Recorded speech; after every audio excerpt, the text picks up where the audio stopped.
Hello guys, welcome back to our channel বাঙালির বিলাসিতাতে আপনাদের স্বাগত। আমি চলে এসেছি পরের ব্লগ নিয়ে। তো গণেশ পুজো তো অলরেডি 2 সপ্তাহ পেরিয়ে গেছে, যদিও এখানে গণেশ পুজো 10-12 দিন ধরে চলে। তো আমি ভেবেছিলাম কি সবকটা ভিডিও রেকর্ড করি, তারপরে একসাথে পোস্ট করব। এখানে আমার বাড়ির কাছেই অনেকগুলো বড় বড় প্যান্ডেলে পুজো হচ্ছিল, রাস্তাগুলো খুব সুন্দর করে সাজানো হচ্ছিল। এদের যত শেষের দিন আসছে, 10-12 দিনের মধ্যে 7-8 দিন হচ্ছে, ততই আরও সুন্দর করে সাজাচ্ছিল, যেটা বেশ অন্যরকম লাগলো। এখানে হঠাৎ করে ঠাকুর দেখতে বেরিয়ে আমি দেখলাম অনেক আলো জ্বলছে, অনেক লোকও দাঁড়িয়ে আছে। এগিয়ে গিয়ে বেশ একটা অদ্ভুত জিনিস দেখলাম, ঘোড়াতে ঘুঙুর পরে নাচ করছে। ভাবা যায়, আমি তো এরকম আগে কখনোই দেখিনি। সঙ্গে প্রচণ্ড জোরে ব্যান্ড বাজছে, আর সাথে এরকম ঘোড়াতে নাচ করছে আর কি। তো আমি তো ভিড়কে কাটিয়ে এগিয়ে গেলাম, নাহলে তো আর রেকর্ড করা সম্ভব নয়। তো এমনি ভালোই লাগছিল, কিন্তু একটা জিনিস খারাপ লাগলো, মাঝে মাঝে ঘোড়াটাকে চাবুক মেরে নাচ করাচ্ছে। তো গণেশ পুজো হয় তো ভাদ্র মাসের পূর্ণিমার পরে চতুর্থী তিথিতে। এই দিন আবার গণেশের পুনর্জন্ম হয়েছিল। শিব গণেশের মাথা কেটে দিয়েছিল না, ঠিক এর আগেই, যেহেতু পার্বতী ওকে পাহাড়ায় রেখে গেছিলো আর বলেছিল কাউকে না ঢুকতে দিতে, আর শিব ঢুকতে না পেয়ে রাগের মাথা কেটে দিয়েছিল। এই গল্প তো আমাদের সবারই জানা, তাও একবার বলে দিলাম এই ভিডিওতে।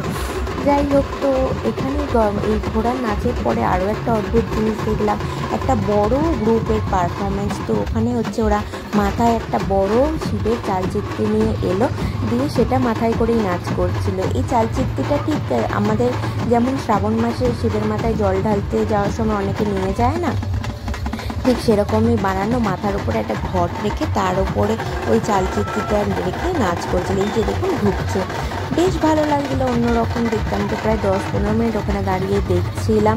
তারপরে হঠাৎ করে গণেশ না, ঘোড়াটা যখন বেরোতে যাচ্ছে আর বাজনা বাজতে শুরু করেছে, হঠাৎ করে ঘোড়াটা আবার আমার পাশেই নাচ করতে শুরু করেছিল। আমি তো ভেবেছিলাম ব্যাস এবারও আমার ওপরে চাপিয়ে না দেয় পাটা, তাহলে তো আমি গেলাম এক্ষুনি। তো এই যে মাথায় এটা নিয়ে নাচ, এটাও আমি আগে কখনো দেখিনি, প্রথমবার দেখলাম। আগের বছর আমি এখানেই ছিলাম, কিন্তু এই জিনিসটা আমি খেয়াল করিনি, ঠাকুর দেখতে যদিও বেরোয়নি। তাই এখানে হচ্ছে প্রধানত গণেশের পুজোর 4টে ধাপ আছে। প্রথম হচ্ছে প্রাণ প্রতিষ্ঠা, আমাদেরই মতো, তারপরে ষোড়শ পূজা, তারপরে উত্তর পূজা, আর শেষে গণেশের বিসর্জন। আর এখানে হচ্ছে প্রধান যে খাবার, গণেশের প্রিয় খাবার বানানো হয়, সেটার নাম হচ্ছে কাজু কাট্টাই। এটা বানানো হয় হচ্ছে চালের গুঁড়ো, গুড় আর নারকেল কুড়ি দিয়ে, আমাদের ঠিক পিঠের মতো, আমরা যেমন শীতকালে মিষ্টি পিঠে বানাই, ঠিক সেরকম।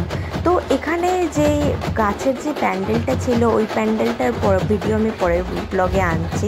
তো সেখানেও হচ্ছে প্রায় 10-12 দিন পুজো তো হচ্ছিলো, তার সাথে প্রতিদিনই ভোগ বিতরণ হচ্ছিল। আর একটা প্যান্ডেল আসতে যেতে দেখতে পাচ্ছি অফিস থেকে, যখন চলে গেল বেশ খারাপ লাগছিল, মনটা আমারও যেন খারাপ হয়ে গেছিলো। এই প্রথমবার আমি ঘরেও পুজো করেছিলাম, তার ভিডিও শর্টসে পোস্ট করা আছে। এই যেখানে গণেশ ঠাকুরটা দেখুন কি সুন্দর সিংহের ওপরে বসে আছে। আর চেন্নাইয়ের আরও একটা স্পেশালিটি হলো, এখানে ইকো ফ্রেন্ডলি গণেশের পুজো হয়। ছোটো ছোটো যে গণেশ ঠাকুরগুলো থাকে, ওগুলো শুধুমাত্র মাটির হয়, তার ওপরে কোনো রং থাকে না। ভিডিওটা কেমন লাগলো জানান, ভালো লাগে লাইক শেয়ার সাবস্ক্রাইব করে দেবেন। জলদি দেখা হচ্ছে পরের ব্লগে, বাই।